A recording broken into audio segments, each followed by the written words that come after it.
أعوذ بالله من الشيطان الرجيم بسم الله الرحمن الرحيم السلام عليكم ورحمة الله وبركاته mes frères et sœurs salam salam salam j'espère que vous allez très bien. Excusez la caméra hein, c'est un peu l'image est un peu bizarre mais bon je fais avec la tablette de mes enfants et il n'y a pas d'application pour rendre ça joli donc c'est moi comme ça. Bon voilà donc aujourd'hui j'ai décidé de vous parler de l'histoire d'une sœur. Voilà donc l'histoire des châtiments de la tombe continue. On a décidé comme ça de faire des petites séries, des histoires, des châtiments de la tombe. D'accord? Assalamu alaikum wa rahmatullahi wa barakatuh, mes frères et sœurs. Salam, salam, salam. J'espère que vous allez très bien. Mon nom est Mouna Madame Jabi. Bienvenue sur ma page. Donc aujourd'hui, je vais faire une vidéo parlant encore de châtiment de la tombe. J'ai fait une première vidéo. J'ai fait une deuxième. Et celle-là, c'est la troisième. Donc, je vais encore redire ça, parce que lui-même l'a dit dans sa vidéo. J'ai vraiment aimé ce qu'il a dit. Parler des conditions des morts, c'est pas un péché. Du moment où tu parles au nom des victimes, en fait. Voilà, donc, c'est un moyen vraiment de les imams, les ramassous là, d'attirer l'attention de nos frères, de nos sœurs, pour que ces personnes puissent changer certaines mauvaises habitudes avant que la mort les vienne en fait. Voilà, c'est un truc comme ça. Donc bon, voilà. Donc aujourd'hui c'est une vidéo qui va parler d'une sœur, voilà, qui a eu une mort assez, on va dire, pas très agréable, d'accord. Donc l'histoire commence comme ça. Euh, il y a une dame qui a appelé un chèque pour lui dire que bon, chèque, salam alaikum, rahmatullah, barakatuh, comment ça va? Je vais faire la navette entre le Joula et le français parce qu'ils ne comprennent pas le Joula. Hein. Mais je vais essayer de réviser ce que je dis. Donc, elle a appelé le chèque comme ça. Et le chèque, salam alaikum, rahmatullah, barakatuh. J'ai une situation ici qui est assez bizarre. Donc, est-ce que je peux m'ouvrir à vous et vous en parler? Elle dit, le chèque dit, bah, bien sûr, si c'est un problème, il faut bien qu'on trouve une solution à ton problème. Donc, elle a exposé le chèque, elle avait une personne décédée avec elle. Elle essaie vraiment de laver le corps et le corps n'arrive pas à se plier, voilà, à se dresser en fait. Le corps est dans une position assez abnormale. Donc le chef dit, qu'est-ce que le corps a? Elle dit le corps, raison pour laquelle je fais cette vidéo, j'ai voulu le faire en audio, mais je vais faire en vidéo parce que je vais vous montrer comment le corps était. Elle dit le corps a une main sur la hanche, comme ça, et une autre main sur la tête. Donc le corps était comme ça frôlait. Et les pieds du corps étaient comme ça, comme si une personne qui dansait quoi. Donc, elle dit qu'elle a essayé le chef lui a dit que bon, essaye de prendre de l'eau, pas trop chaude, pas trop froide. Parce qu'ils disent que quand tu laves un mort, et l'eau avec laquelle tu laves le mort, le corps, le cadavre, ça frôlait. Pas qu'on dise cadavre. C'est pas sur le cadavre, c'est du mort. Et que sous quoi. Voilà. Après, sous là, ça veut dire que quelqu'un est mort. Sous là, peut sentir chaque mouvement, chaque pression, ce que tu fais, le corps il peut sentir. Jacques lui a dit, excusez-moi, je suis un peu enrhumée. Jacques lui a dit que prends de l'eau, pas trop chaud, pas trop froid, et tu essaies de masser les membres pour que ça se relaxe un peu, pour que tu puisses vraiment les plier. Elle dit, mais Cheikh, j'ai fait tout ça, j'ai même mis le corps entier dans de l'eau, essayer de masser, mais le corps de la pauvre dame reste comme ça. Elle a une main sur la hanche, une main sur la tête et le pied, comme ça, comme si quelqu'un dansait. Je comprends rien. Le chef dit, ben, on ne peut pas l'enterrer comme ça, c'est trop visible. Elle dit, ben, voilà pourquoi je t'appelle.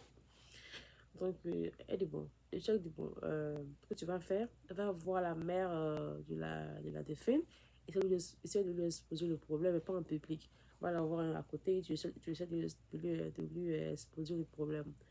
Donc, la dame qui lavait le corps allait voir la mère de la défunte. Elle lui dit, ah, maman, excuse-moi, votre fille, elle a pris une position assez abnormale.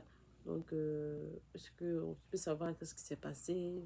Bon, je ne sais même pas pourquoi je me posais la question, je ne sais pas. Bon, anyway, je vais continuer. Je te l'ai dit ce qui s'est passé dans l'histoire. La mère dit, la mère, bon, je sais pas ce qu'il vous raconte, je sais pas ce que tu lui dis, parce que quand j'ai envoyé ma fille ici, elle était vraiment droite. Elle était morte, elle était droite comme ça. Et la mère lui dit que son corps a déplacé, son corps a pris une position assez anormale. Je sais pas ce que je peux te dire. Ma fille est décédée, je suis traumatisée, je sais pas ce que je peux te dire actuellement. Donc la dame qui lave le corps, elle est repartie, elle a fait tout ce qu'elle pouvait. Elle n'a pas pu bouger le corps de la soeur là. Ils ont l'enterré comme ça. D'accord? Ok. Donc ils l'ont râpé comme ça, ils l'ont enlevé dans sa tombe comme ça.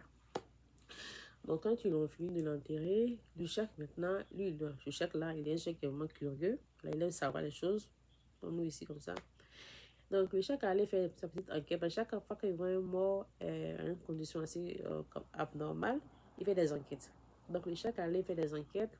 Il a demandé à la mère de la soeur qui est décédée, ah bon, la dernière fois on a enterré votre fille et les conditions dans lesquelles elle est partie étaient vraiment ignobles. Voilà, donc est-ce que tu peux nous dire un peu qu'est-ce qui s'est passé? Donc la maman dit, bon, ma fille, vraiment, c'est quelqu'un qui n'aimait pas trop prier. Ça, c'est un. Deuxièmement, elle écoutait beaucoup la musique. Voilà, et chaque fois qu'elle allait, elle appelait ses frères et soeurs pour dire, allez-y m'acheter un CD, allez-y m'acheter un CD. Elle met le CD à l'oreille, elle écoute, elle écoute, elle écoute, elle écoute. Donc, même le jour qu'elle est décédée, elle était dans un mariage. Et dans le mariage, là maintenant, la mère explique comment sa fille est décédée. Donc, elle était dans un mariage, et dans le mariage là, elle est assise, elle est en train de se bouger, bouger, bouger, comme les dames bien, bien sûr, les hommes, les dames savent bien le faire. Et quelqu'un lui a dit, mais mets-toi à l'aise, mets-toi à l'aise, mets-toi à l'aise, enjoy the party, come on, enjoy. Donc, c'est levé, elle a mis sa main comme ça. La main dans la personne qui a lavé le corps a décrit la position du cadavre. C'est comme ça, le était quand elle est décédée. Elle a mis une main sur la tête, elle a mis une main sur la hanche et elle a essayé de faire un tour. Elle est tombée, elle est décédée. Donc, quand elle est décédée, ils l'ont ramassée. Parce que c'était un mariage. On ne va pas arrêter notre mariage parce qu'elle est décédée. Ils Donc, ils ont ramassé son corps, ils l'ont mis derrière. Ils ont mis son corps derrière. Je sais, bon, quand ils ont pris son corps s'est redressé. Son corps n'était pas resté, son corps n'est pas resté comme ça au mariage, son corps s'est redressé. Ça allait être un peu bizarre. Son corps s'est redressé. Il fait jouissir les autres. Quand on lui demande là. Donc son corps s'est redressé et ils ont envoyé son corps à la morgue. Et la mère ne comprend pas pourquoi son corps a repris cette position au moment de lavement du cadavre. Parce que bon, en islam, nous les musulmans lavent le cadavre. Donc au moment du lavement du cadavre, bon, le corps a repris sa position de ce que l'âme savait faire en fait. Donc l'humain n'a pas mis tout ça dans son truc. Mais bon, l'histoire s'arrête là pour la soeur. Donc, ce que moi j'ai retenu quand j'ai écouté l'histoire, c'est assez triste quoi. L'imam m'a dit aussi que les gars, parce que la manière dont le corps était positionné comme cela, s'ils essayaient de tout forcer, ils allaient casser les os de la soeur. Voilà, s'ils essayaient de faire descendre sa main, de faire plier ces trucs, ils allaient casser. Et le monsieur l'a dit, lui-même l'a dit plutôt que tout ce qu'on fait au cadavre, voilà, et aux morts, ils sentent comme si j'étais vivant. On n'entend pas ce qu'ils disent, mais ils sentent ce qu'on a fait. Ça veut dire que la soeur qui avait c'est une soeur qui avait l'autre soeur qui est décédée. Parce qu'en islam, les dames lavent les dames et les frères lavent les frères. Donc, la dame qui l'avait ne pouvait pas forcer pour déplier, ça va se casser. Et quand quelqu'un meurt, ce qui se passe avec le corps, le mort il sent. Si vous brûlez le corps, il va sentir. Si vous le lavez avec de l'eau chaude, il va sentir ça comment terriblement. Il va sentir ça terriblement. Voilà, donc il va sentir ça vraiment. Mais bon, moi, ils n'ont pas décrit comment la personne sent, mais moi j'ai une petite idée. Bon, je me dis comme ça que il va s'en fond là, je n'ai pas envie de rajouter plus que ce que l'imam a dit. Je ne sais pas comment les cadavres la sentent, mais l'imam l'a dit, les cadavres la sentent, ce qui se passe. Donc, cette vidéo-là, j'ai voulu la faire ça spécialement maintenant, et puis spécialement en vidéo, vraiment parce que la jeunesse, vraiment, nous sommes tous jeunes. Moi, je ne suis pas vieille, je ne vais pas mettre dans la catégorie des vieilles personnes, je suis jeune. Mais bon, les humains, là, vraiment, les mêmes, j'essaie vraiment de nous faire passer un message. Tout ce qui se passe là, ce que si pas ta journée après quelque chose, quand tu vas mourir cette chose-là et ta punition dans la tombe, ta vie après la mort sera pas vraiment agréable.